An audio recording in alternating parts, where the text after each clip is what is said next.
And of course, then you talk about some of the indoctrination issues people might mention and that we've observed, that I've observed. What is being taught in some of the classrooms, that is also a concern, right? Where people are being taught lies, sometimes they're being taught things that are just not true.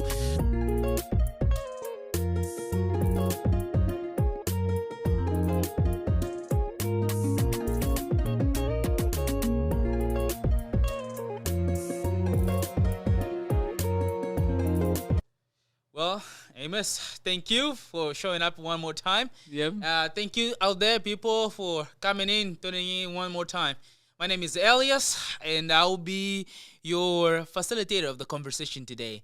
And today, the topic really is, what kind of school are we creating here at Lifestem Academy? So, with that said, I think we should jump straight into the matter right here. Yep. So the first question I have for you, then, as we unfold or talk about this topic of what is wrong with what is wrong with the Education American, system, yeah, American education system. in America, kind of. Yeah. So when I look at, and this could be a whole book, and there's actually books on it, and I know Vishal Mangwaldi from India has written a book about education, the third education revolution. He has his book. Doug Wilson has written books about, the repairing the ruins. He actually has a book by that title. The Association of Classical Christian Schools, you see that there's good resources on these topics. But I want to just talk briefly about some of the challenges or the problem with American education system. The first challenge or the first problem is that there's a low bar. The bar is quite low.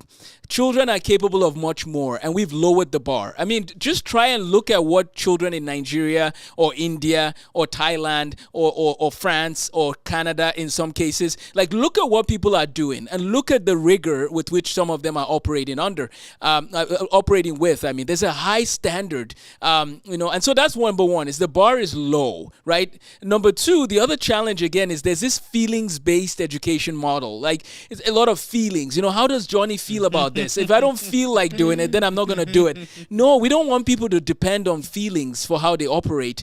Feelings and emotions are not a bad thing in and of themselves. However, we need to have a plan and then help people to grow with resilience and grit and help them to keep moving forward. I saw a study from Japan, or someone wrote a short article. They were talking about how there's the difference between the students in Japan and America is not just in the content or mastery. It's not just in terms of people's intelligence quotient. No, that's not the issue.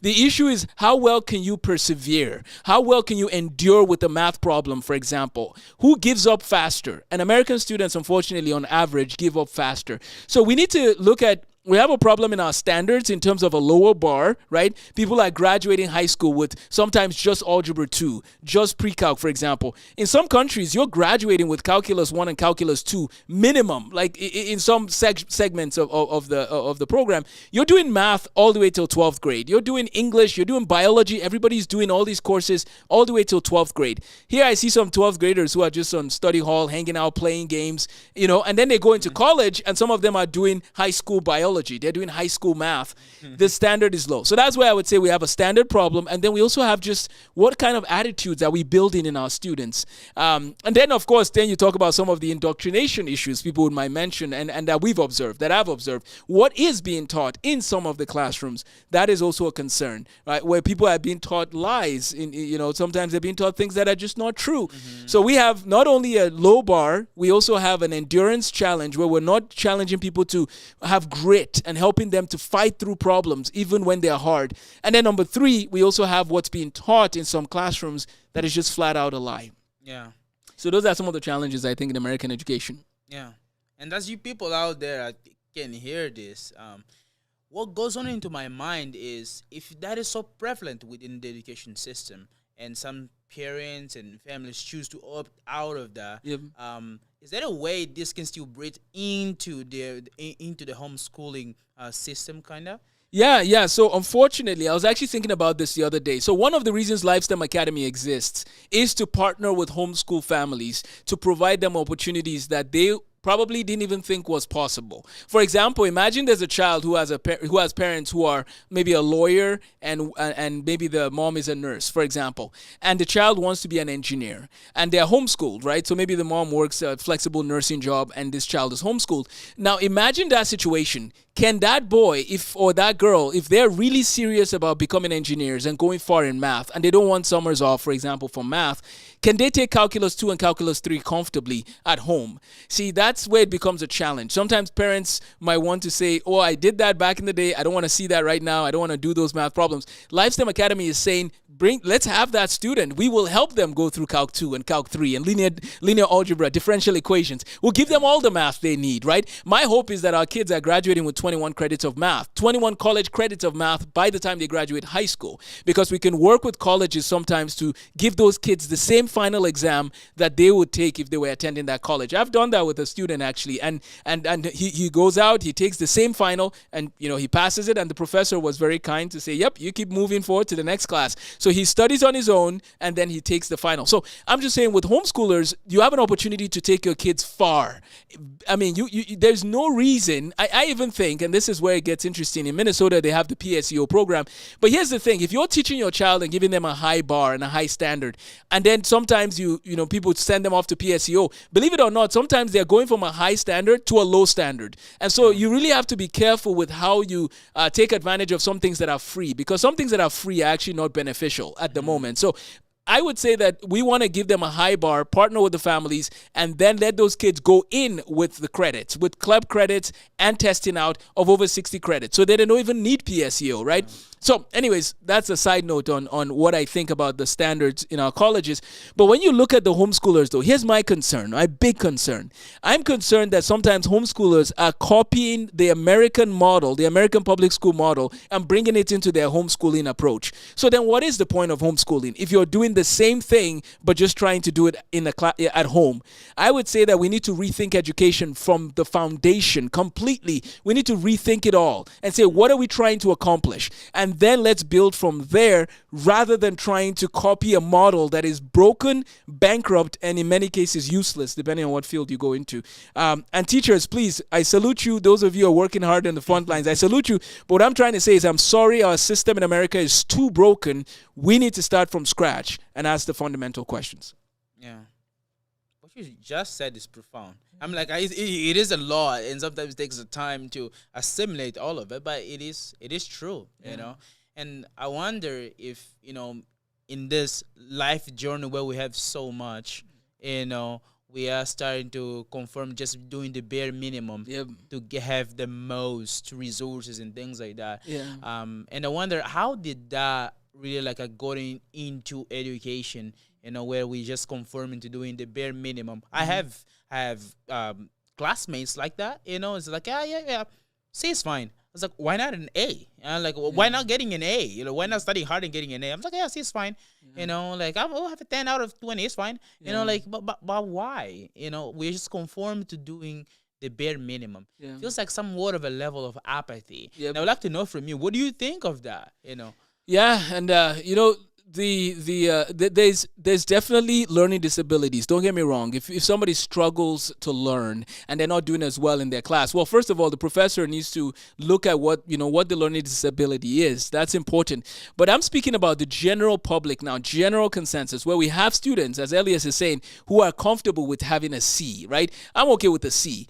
Now, if you did a survey of many children I grew up in Nigeria, but you can look at this in many places. There are many students, and we're not saying you should do this to an excess where it becomes a problem, but we have a lot of students who overseas, you ask them, what is your goal? What would you like to accomplish?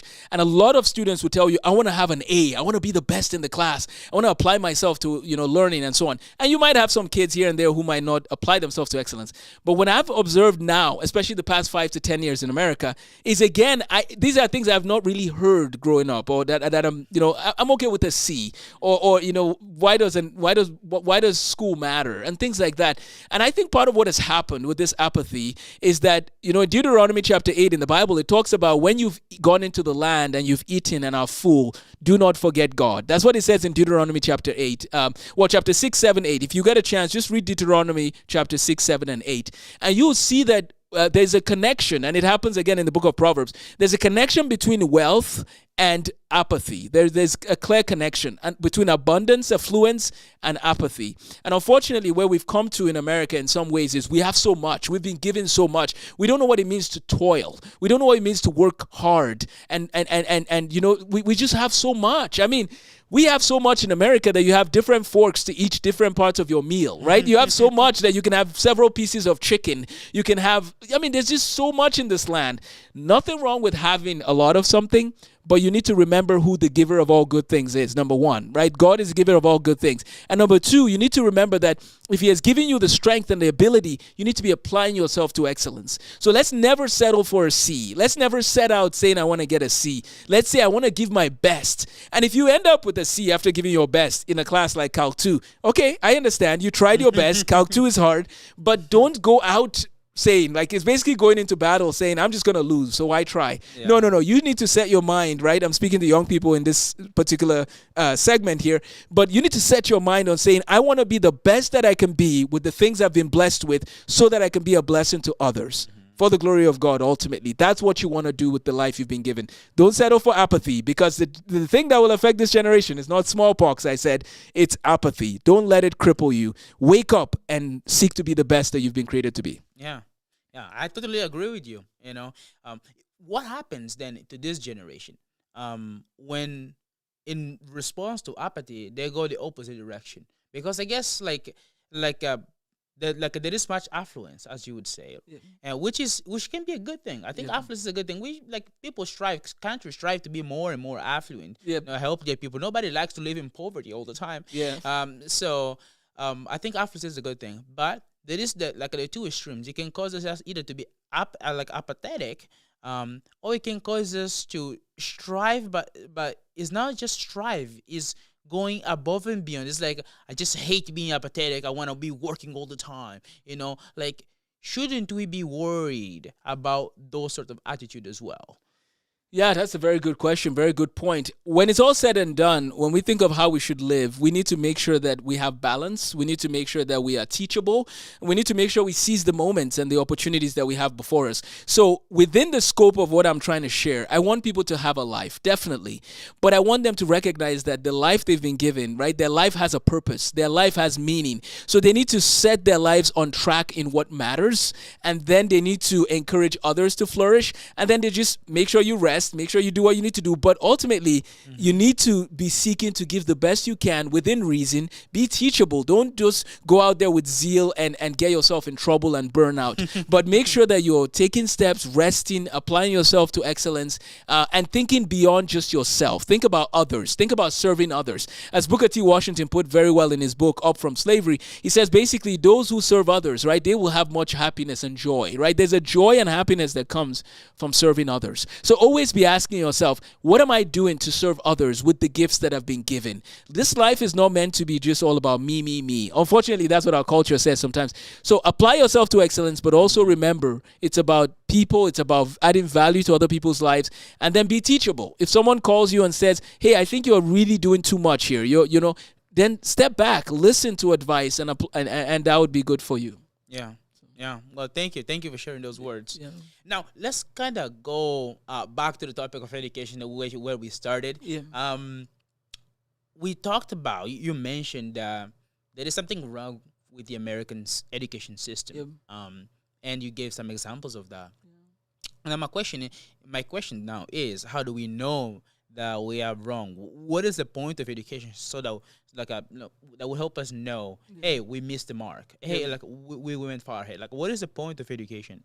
So, very good question. And there's many articles on that. One of the things I would say is that education is lighting a fire. It should be about lighting a fire, not filling a bucket. It should be about inspiring people to love learning and learn to how to we want them to learn how to pursue learning opportunities, how to pursue, train them up, right? Don't just they say, don't give a man a fish, teach him to fish, right? So teach them to get to a point where they know how to become self-directed learners, right? Education should take my faculties, whatever they are, and help me to flourish in those faculties. Custom-made education is really, I think, part of the way of the future, because we have the resources, right, to help Johnny over there who loves history, to to help Cynthia over there who wants to become a rocket scientist, like Katherine Johnson, for example. Maybe she has a passion for going to the moon or whatever.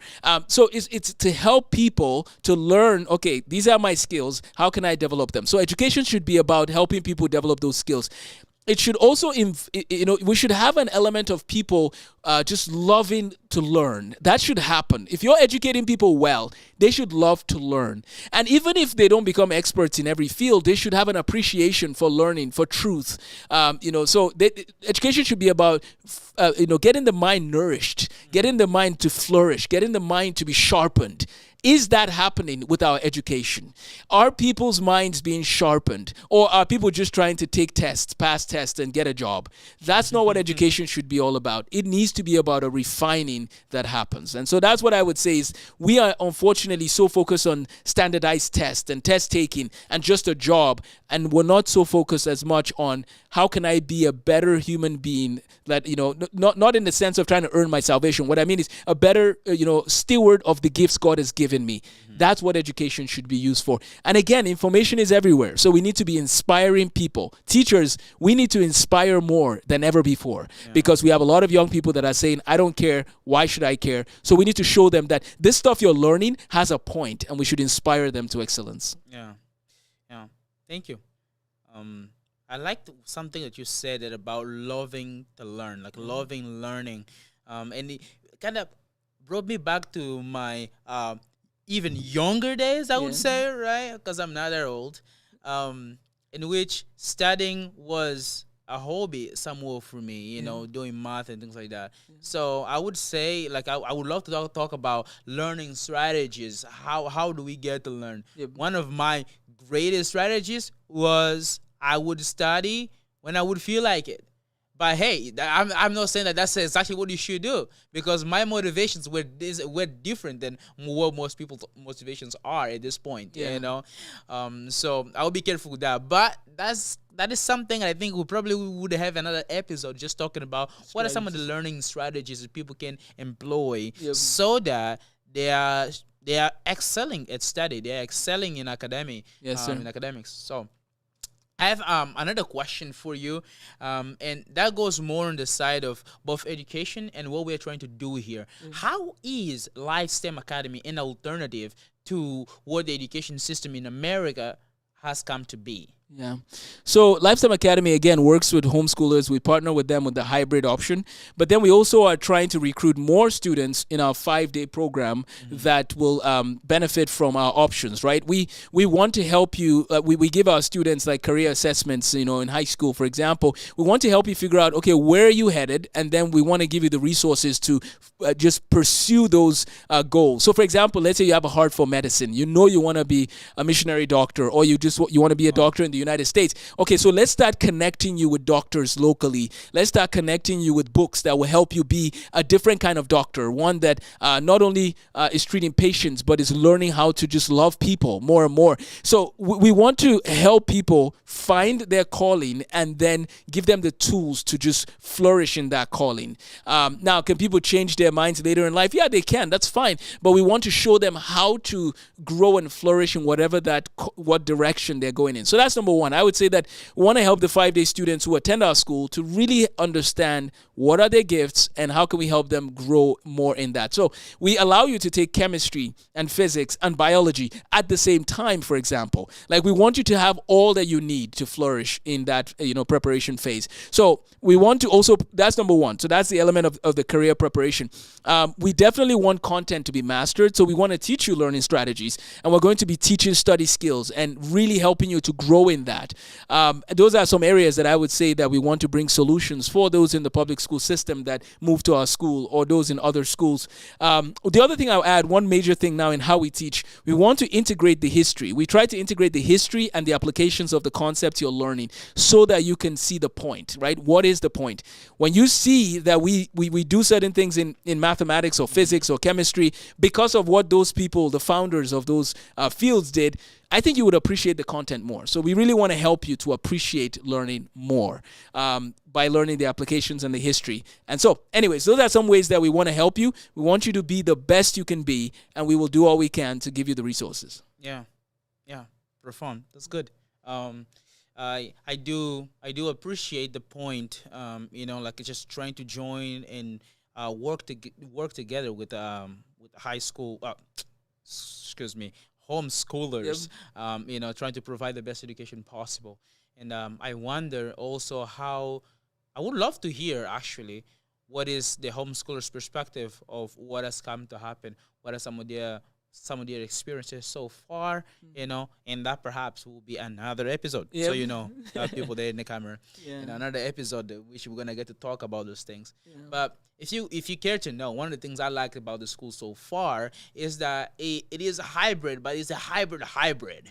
And I would love to talk about. I was talking to him about this before, but is hybrid in the sense that it accommodates for both online and in person events to occur and courses to occur, so students can still attend. Yep. But it's also hybrid in another sense, in which homeschoolers and full-time full-time like a student goers can still come and coexist. Yep. And it makes much sense. So we have the 5-day program, and they have like a 2 days program in a week. So that is really good, in the sense that we are much different than most American schools are, even private schools. Yeah. They are not necessarily like that. They have all the hybrids that I could think of at this moment. Yeah. So that is something I really appreciate about what we are doing here at Lifestem Academy. Yeah. It's a work that, hasn't ceased to amaze me yet. So We praise the Lord. Yeah.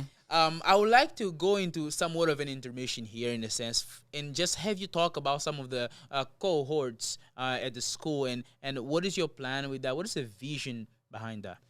So we have cohorts at Lifestem Academy. So there's 6 cohorts. And so basically 4th to 12th graders at this time have been assigned a cohort.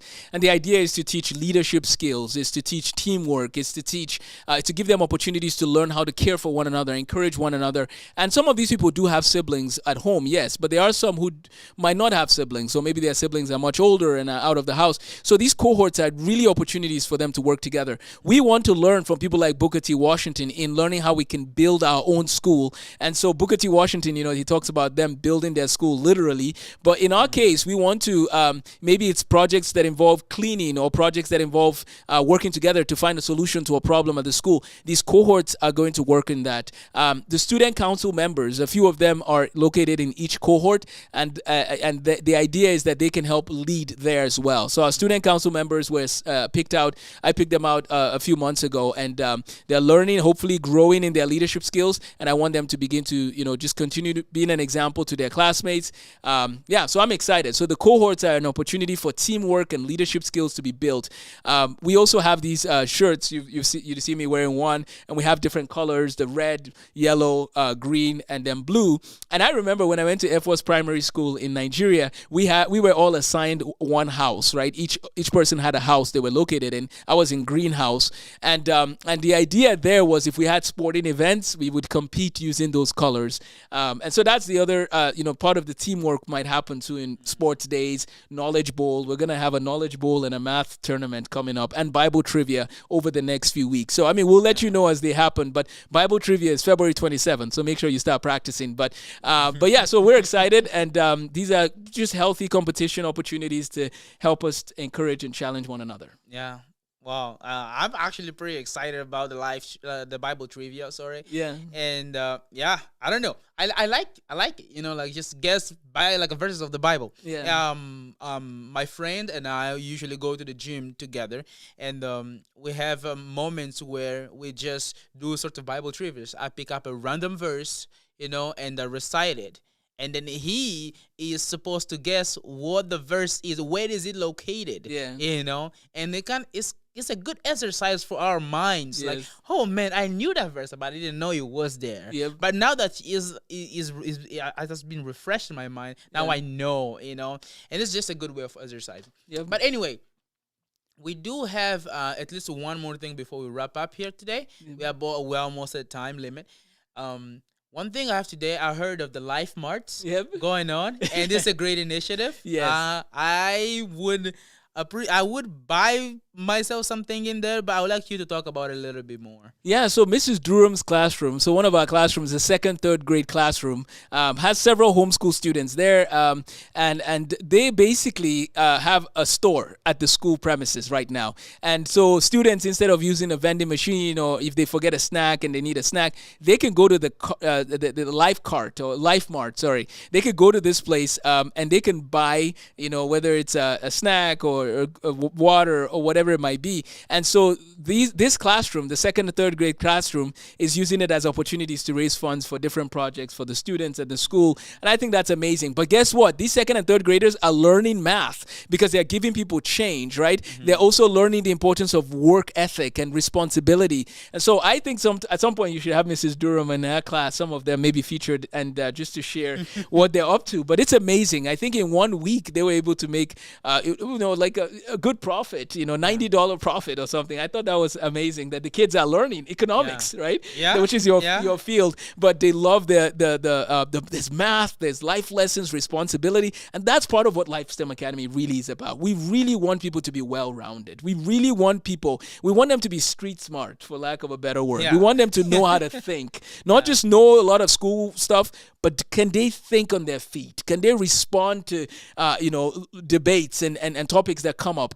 And that's part of what we're trying to teach here. We want them to learn to think well, right? We've been given a mind. Let's sharpen it. One quick quote as we wrap up is that, think about it. Everything that grows generally needs to be trimmed. Everything that grows, right? Your grass grows. You need to trim it.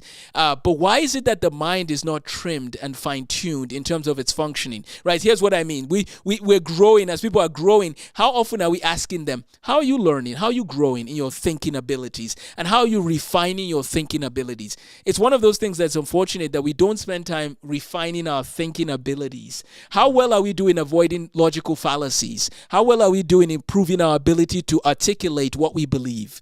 These are things we should be doing. And I'm sorry, today I feel like I'm really going on a roll in terms of the challenges and the problems. But please know that I just want the best for the young people and people as a whole. So sorry, I'm not mad at anybody. I'm just excited about what can happen as we help people to develop all their faculties, because then they can be a blessing to those around them for the glory of God. Yeah. Changing a whole generation, a person at a time. Amen. I like what we're doing here. Once again, Amos, thank you for coming up today. This is what you're gonna have. We have some more coming up next week around the same time. This one is gonna be released to you around Saturday, 11 a.m. Without fail. At least we're trying to. Yep. Having everything given to you at that time. In the meantime, we ask that you would enjoy the week. So see you next time. Thank you so much. And please feel free to subscribe and pass this on to your friends. Thanks for taking time to watch. And it will be on iTunes and Spotify as well.